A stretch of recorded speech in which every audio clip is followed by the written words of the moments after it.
ইরানের বিক্ষোভ কি আসলেই থেমে গেছে? আপাত দৃষ্টিতে তা মনে হলেও ইতিহাস বলছে ভিন্ন কথা।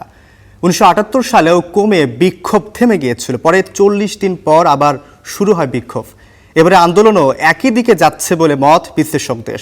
কারণ ইরানের শিয়া সংখ্যাগরিষ্ঠরা কারো মৃত্যুতে 40 দিনের শোক পালন করে। শোক পালনের এই 40 দিনে চরম ধৈর্যের পরীক্ষা দিয়ে আগের চেয়ে আগ্রাসী হয়ে ফিরে আসে প্রতিশোধ নিতে। মার্কিন হামলার চেয়ে শোকস্তব্ধ এই ইরানিদের ক্ষোভিত খামেনি পরিচালিত সরকারের জন্য কাল হবে বলে উঠে আসছে বিভিন্ন বিশ্লেষণে।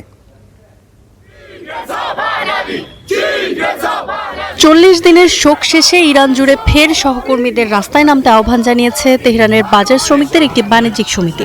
মার্কিন সংবাদ মাধ্যম ওয়াল স্ট্রিট জার্নাল বলছে জাতীয় আন্দোলন চালিয়ে যাওয়ার ডাক দিয়েছে সংগঠনটি। বিশ্লেষকরা বলছেন নতুন এই বিক্ষোভই পতন ঘটাতে পারে খামেনি পরিচালিত সরকারের, ঠিক যেমনটা হয়েছিল 1979 সালে। কিন্তু 40 দিন পরেই কেন?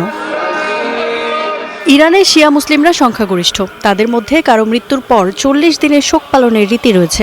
বিখ্যাত পুলিশ সাংবাদিক রিচার্ড কাপুশচিনস্কি 1978-79 সালে ইরানে ছিলেন। তিনি বলেন, মৃত্যু যদি স্বাভাবিক হয় তাহলে শিয়ারা মৃতের বাড়িতে জড়ো হয়ে শোক করেন, পরে ধীরে ধীরে সব মেনে নিয়ে স্বাভাবিক জীবন শুরু করেন।